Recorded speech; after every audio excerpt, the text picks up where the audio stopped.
ouvir a voz do Salvador.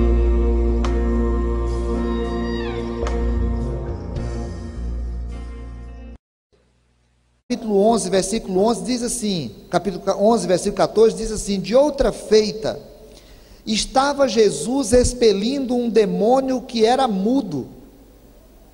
E aconteceu que ao sair o demônio, o mudo passou a falar. E as multidões se admiravam, mas alguns dentre eles diziam: ora, ele expele os demônios pelo poder de Beelzebu, o maioral dos demônios. E outros, tentando, pediam dele um sinal do céu. E sabendo ele o que lhes passava pelo Espírito, disse-lhes: todo reino dividido contra si mesmo ficará deserto, e casa sobre casa cairá. Se também Satanás estiver dividido contra si mesmo, como subsistirá o seu reino? Isso porque dizeis que eu expulso os demônios por Beelzebu. E se eu expulso os demônios por Beelzebu, por quem os expulsam os vossos filhos? Por isso eles mesmos serão vossos juízes.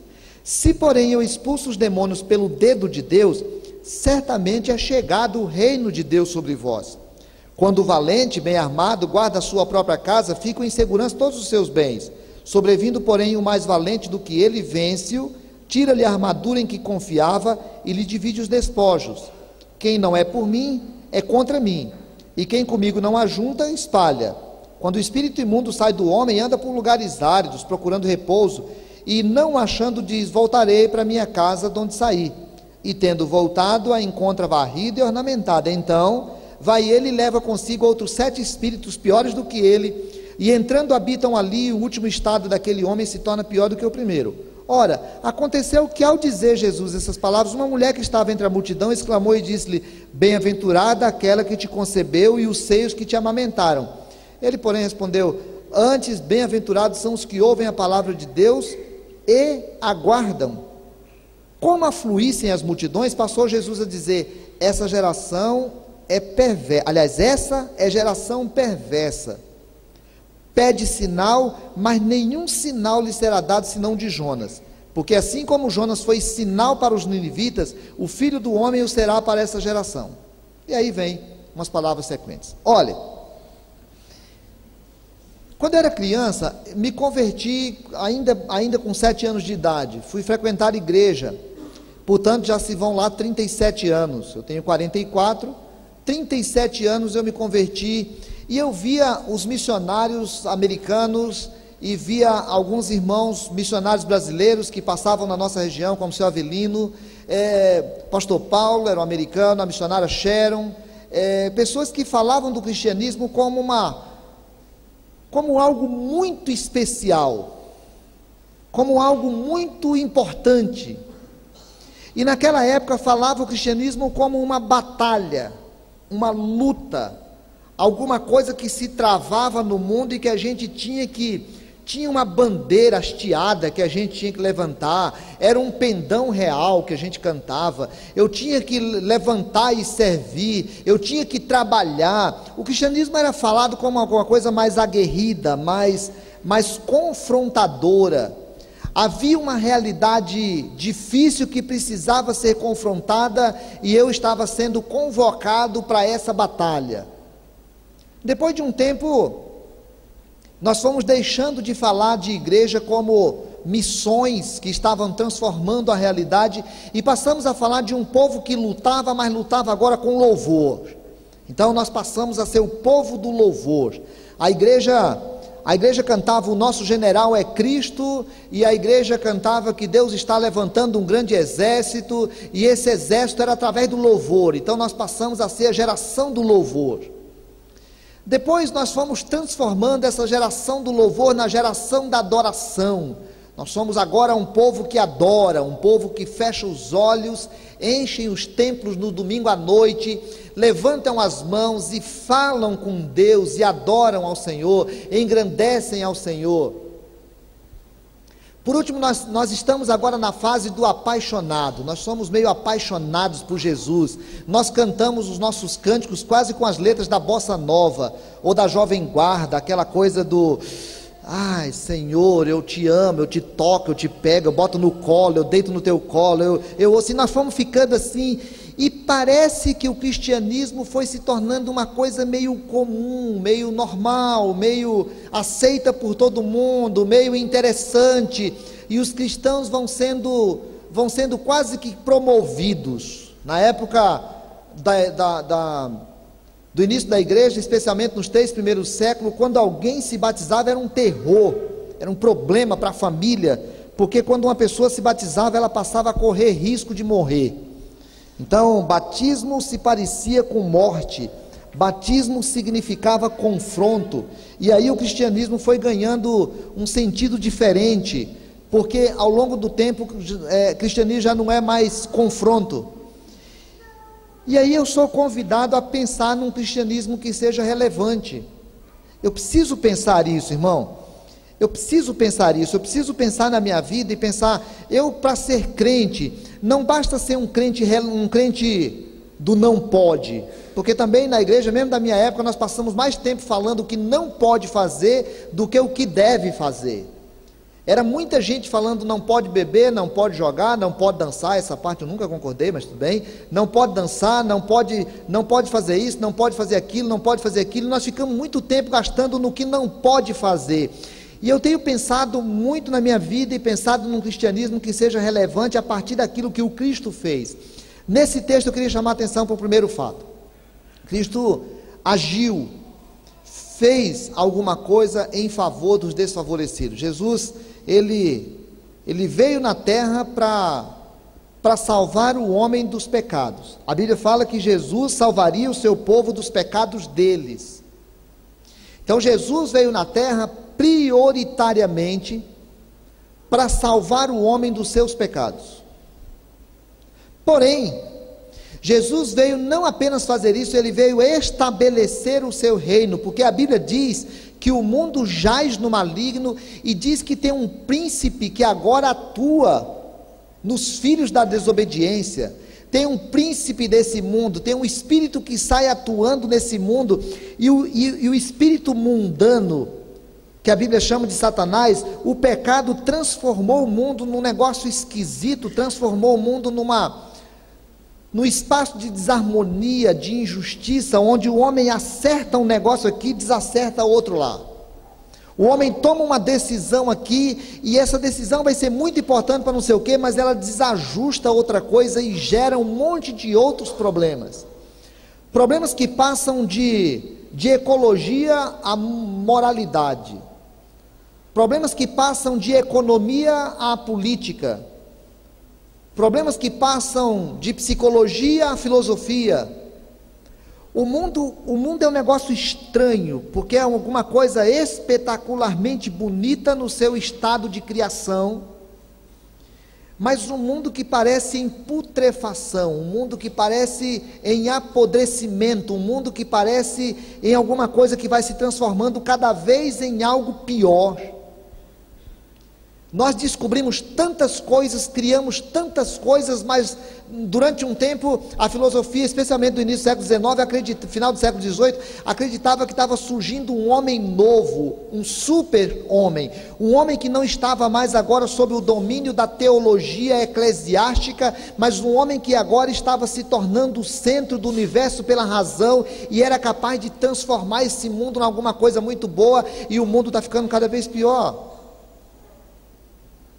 Essa desarmonia criada pelo mundo, ela vai gerando um monte de situações de pessoas desajustadas, sofridas, injustiçadas, perseguidas, amaldiçoadas, caladas, sofridas, de tantas formas. Jesus chega naquele lugar e encontra um rapaz mudo. Mateus diz que ele era mudo e cego.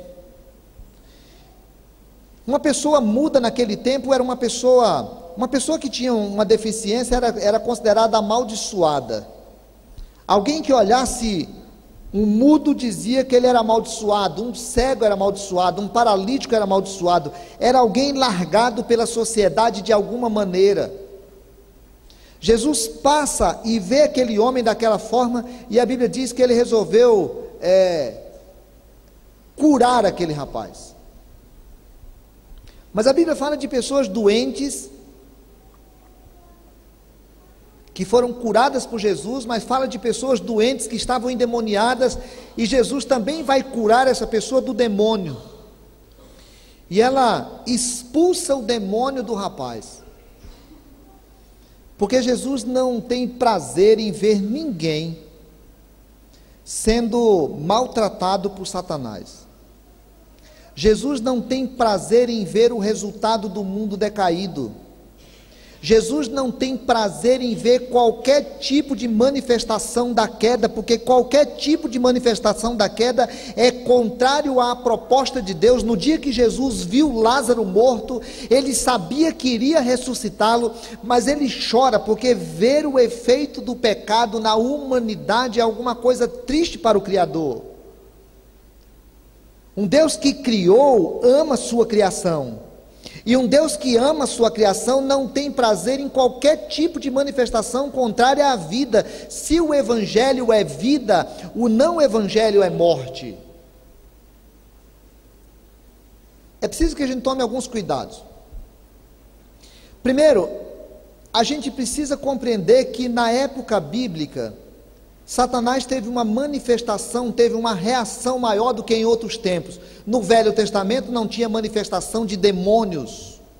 Depois do período da história da igreja, lá do início dos primeiros séculos, a gente não tem grandes histórias de possessões demoníacas em doentes. Mas é um engano se nós pensarmos que o diabo só reagiu na época da vinda de Jesus.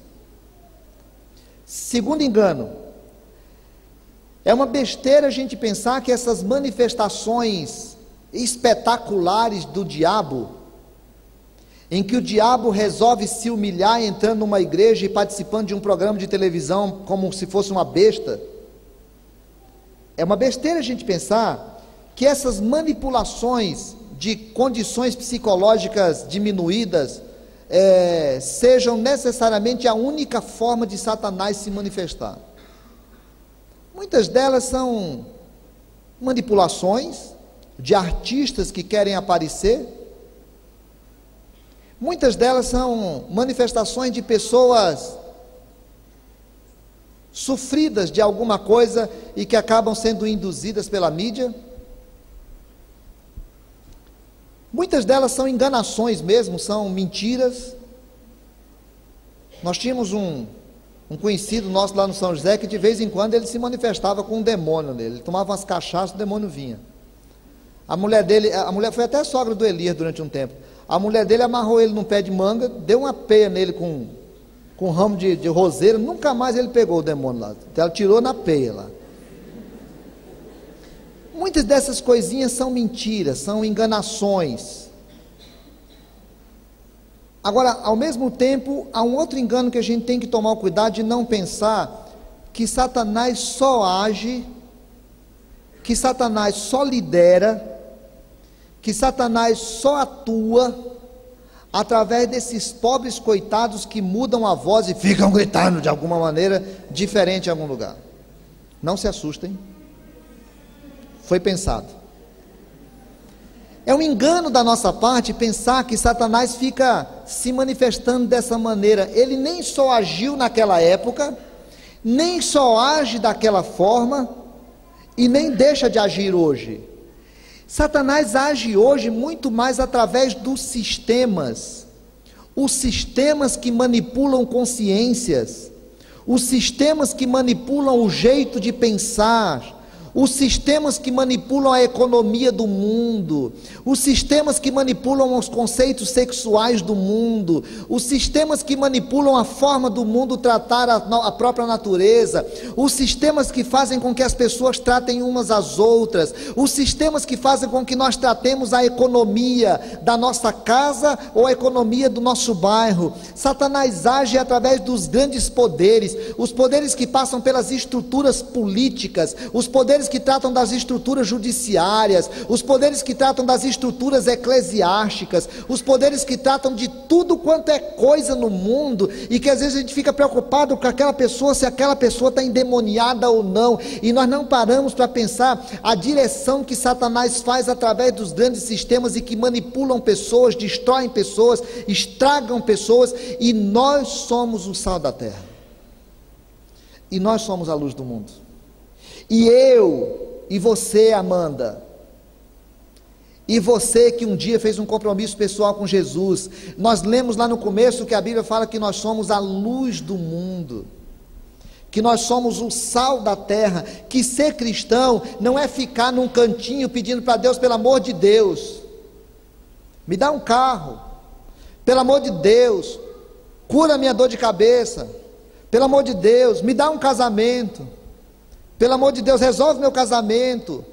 Tem hora que a gente fica pensando que cristianismo é essa coisinha apequenada de ficar pedindo alguma coisinha para mim.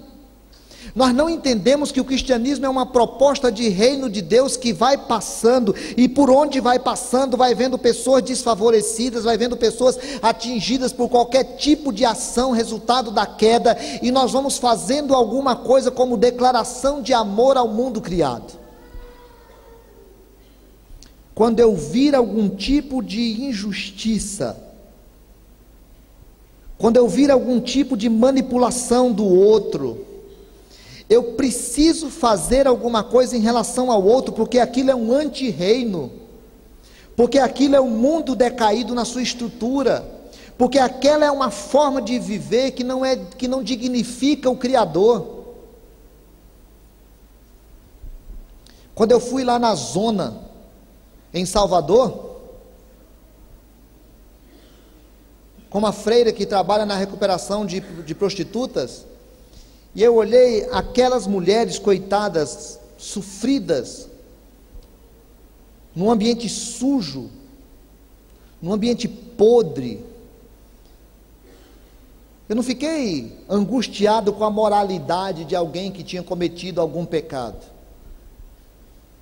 Primeiro, porque eu também cometo alguns pecados.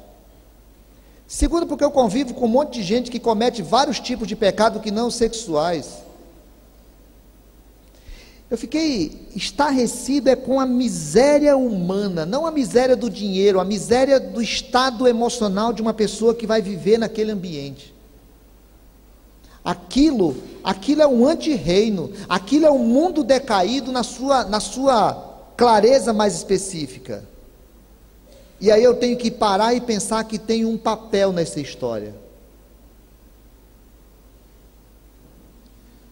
Quando lá na África a gente fica vendo crianças, e nós estamos montando um grupo aqui, aliás, nós estamos montando uma equipe aí para a África de novo ano que vem, quem desejar ir precisa falar comigo, para a gente poder ver se vai caber na equipe, e o que vai fazer lá, porque agora vai ter uma função específica.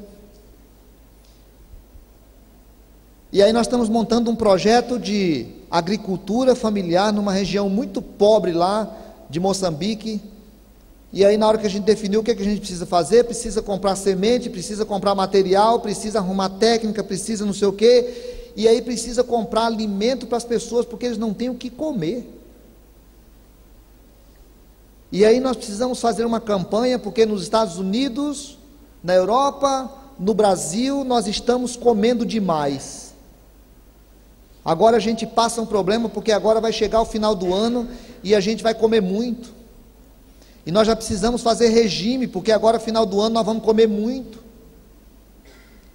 E a gente precisa parar para pensar que por trás dessa história tem um sistema decaído. Jesus, na hora que viu aquele mudo, ele entendeu que ele precisava fazer alguma coisa, porque Jesus estava sempre preocupado todas as vezes que ele via algum tipo de gente oprimida, às vezes pelo próprio sistema religioso, da própria religião que ele participava. Mulheres que eram subjugadas pelo machismo inerente daquele tempo, que punia mulheres e não punia homens. Loucos que viviam no cemitério pelado, desesperado, porque não tinha possibilidade de vida. Deficientes físicos que eram inoportunizados, porque eram considerados como amaldiçoados. Viúvas afogadas nas dores das suas perdas e das suas solidões, sem ter quem cuidasse dela. Pecadores em via de serem apedrejados por homens ditos santos, que por causa da religião era capaz de acusar o primeiro pecado sexual que estava à sua frente. Ricos e envergonhados porque tinha consciência de que aquilo que tinha ganho era a partir do roubo e da exploração do outro. Todas as vezes que Jesus via um tipo de situação desse, ou dessa, ele fazia alguma coisa para poder modificar aquela ordem. Eu estou com tudo isso, irmão, dizendo assim, olha, um cristão que queira viver um cristianismo relevante, parecido com o cristianismo do Cristo, não consegue ver qualquer manifestação de anti-reino tranquilamente. Cristão comprometido com o reino de Deus não consegue ver uma manifestação de alguma coisa que a gente sabe que aquilo não é da vontade de Deus, não consegue dormir tranquilamente. Não é dormir tranquilamente porque vê homossexuais na rua, não é dormir tranquilamente porque vê prostitutas na rua, é não dormir tranquilamente também porque vê desonestidade, porque vê mentira, porque vê pecado, porque vê a violência derrubando estados. Quando a gente olha isso, isso bate uma dor no nosso coração, e a gente entende que tem que fazer alguma coisa, porque Jesus não se conformava quando via esse tipo de coisa. Segunda coisa, ainda dentro desse texto, Jesus fazia alguma coisa por quem estava desoportunizado, mas Jesus não imaginava que todo mundo ia gostar dele.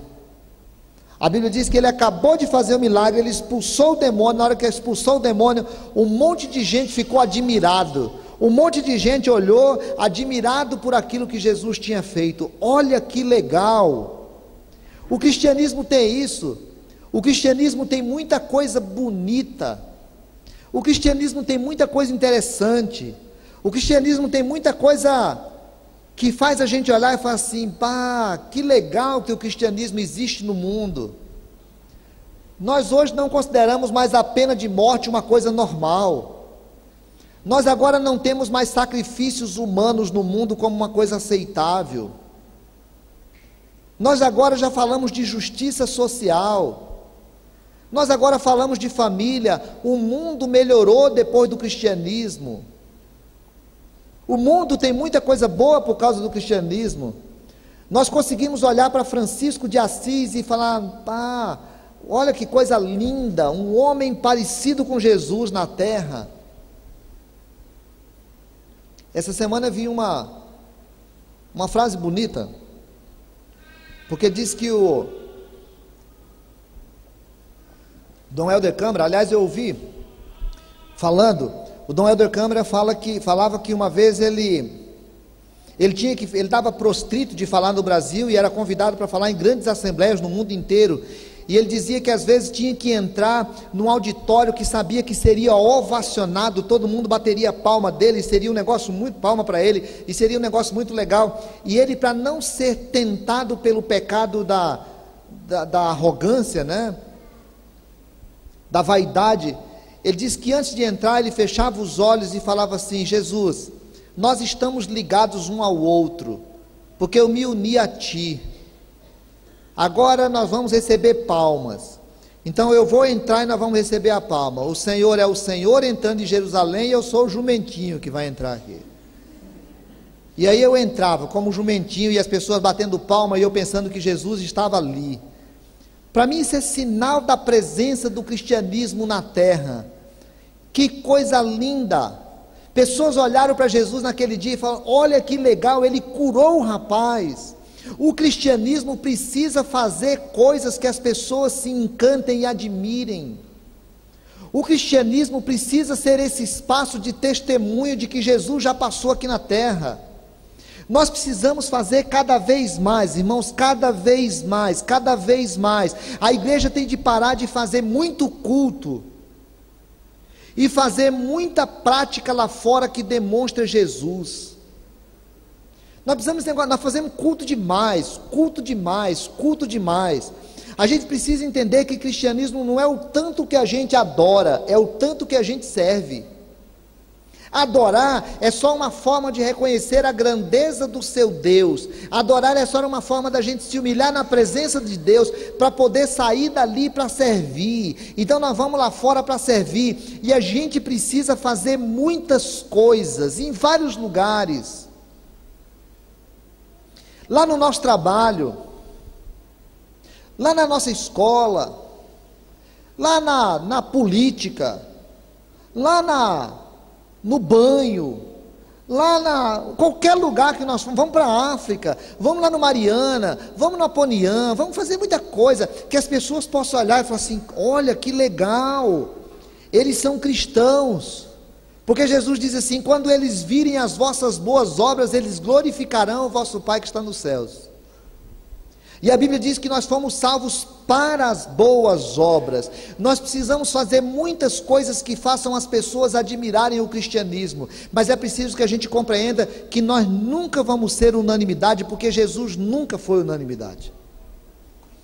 Jesus nunca foi querido por todo mundo. O cristianismo nunca será querido por todo mundo. É preciso que a gente entenda que o cristianismo não é só alguma coisa que causa admiração. O cristianismo é alguma coisa que causa confronto de ideias, confronto de conceitos. O cristianismo por si só é um conceito e não é o conceito de todo mundo.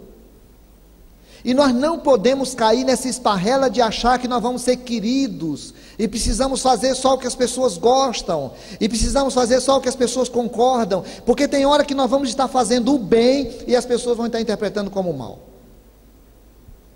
Jesus acabou de curar o cara, expulsou o demônio, e aí chegam os caras, fica cochichando lá para um cara, fala: é doido, é? Conversa. Esse cara está expulsando demônio pelo poder de Beelzebu. Beelzebu era um nome que eles deram para Satanás lá, o principal dos demônios. Ele está curando, ele está fazendo isso em nome de Beelzebu. A Bíblia diz que Jesus estava entendendo o que eles estavam cochichando, falando por ali. Outros estavam lá, estavam querendo um sinal. Paz, ainda não está bom, hein? Ainda não está bom. É preciso fazer alguma coisa a mais, está meio fraco. Um demoninho de vez em quando está meio fraco. É preciso fazer algum sinal que desce do céu. Jesus fala para ele: quer saber de uma coisa? A multidão ia chegando, Jesus falou: vocês estão pensando besteira. Beelzebu vai expulsar a si mesmo. Reino dividido entre si não subsiste. Satanás vai estar dividindo, conversa. Vocês não param para perceber que estou fazendo pelo dedo de Deus, e se estou fazendo pelo dedo de Deus é porque o reino chegou. Vocês ficam pedindo um sinal. Quer saber de uma coisa? Eu não vou fazer sinal coisíssima nenhuma, porque vocês são uma geração perversa. É comum que Jesus confronte a realidade. Meu irmão, o cristianismo não é uma religião de todo mundo. O cristianismo não é uma religião para todo mundo. O cristianismo não é uma religião de concordâncias. O cristianismo é também uma religião de discordâncias. Porque no dia que nós não estivermos discordando, é porque agora nós nos tornamos iguais. E nós não podemos concordar. Nós não podemos ter medo da discordância.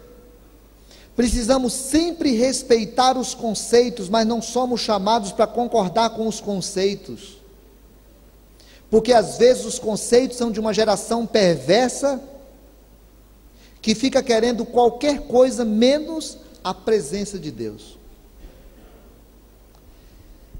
A gente precisa respeitar inclusive os apologetas.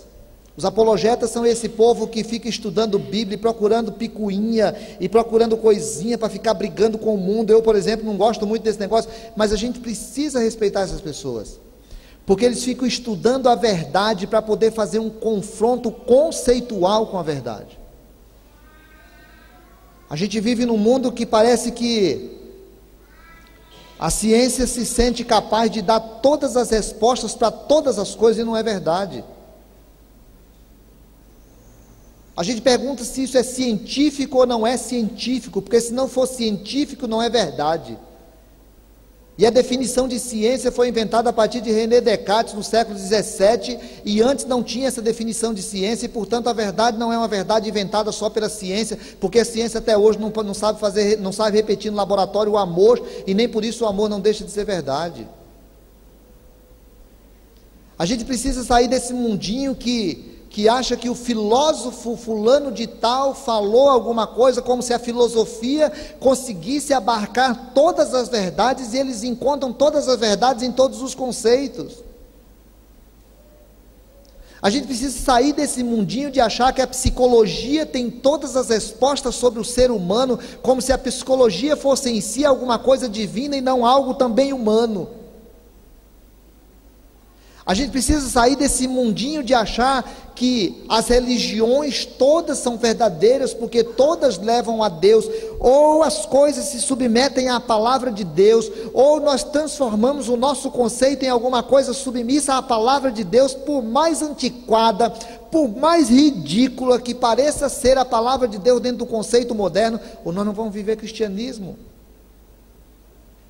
Porque cristianismo é alguma coisa que causa admiração, mas causa discordância, causa confronto.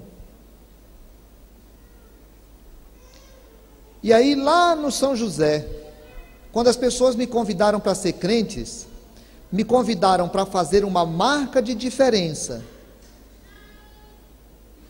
que causa admiração, mas também me convidaram para fazer uma marca de discordância, que causa incômodo. Aí eu fico me perguntando, o cristianismo que eu vivo, é um cristianismo que recupera? É um cristianismo que transforma? Ou é isso aqui, culto, e culto, e culto? Culto às vezes me lembra de oculto, mas também me lembra de inculto. Essa coisa meio, desculpa a expressão chula, se eu fosse falar em latim eu diria assim, essa coisa meio ecos asininos, mas se eu falar ecos asininos não vai ficar bem entendido, então eu vou falar assim, essa coisa meio burra que a gente tem, de ficar dentro de templo cantando, cantando, cantando e cantando. Isso é meio burrice. O cristianismo não é o cristianismo do templo. A igreja passou 300 anos sem ter nem templo. O cristianismo é o cristianismo daqueles que saem do templo para ir lá fora amar, transformar, dar testemunho, demonstrar, fazer. As pessoas precisam olhar e entender que ali existe cristão. Mas o cristianismo também é aquele que vai lá fora e aponta, isso é pecado. Isso é errado, isso não está correto, isso não é verdade de Deus. E as pessoas lá fora vão olhar e vão ficar admirados do cristianismo, mas vão discordar do cristianismo. Eu vou precisar amar sempre, mas vou ter de discordar sempre.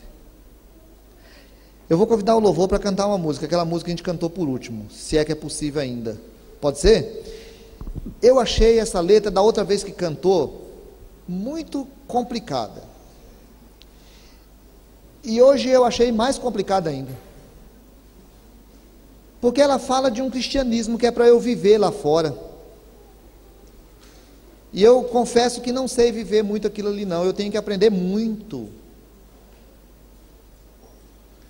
Quando olho para Jesus, irmãos, quando eu vejo Jesus agindo, eu fico pensando, caramba, eu preciso aprender muito, cara. Estou muito longe. Eu não posso imaginar que está tudo legal, porque senão eu vou sair da igreja toda vez todo animado, e não vou sair todo responsabilizado. E eu preciso sair daqui incomodado. Eu preciso sair daqui preocupado.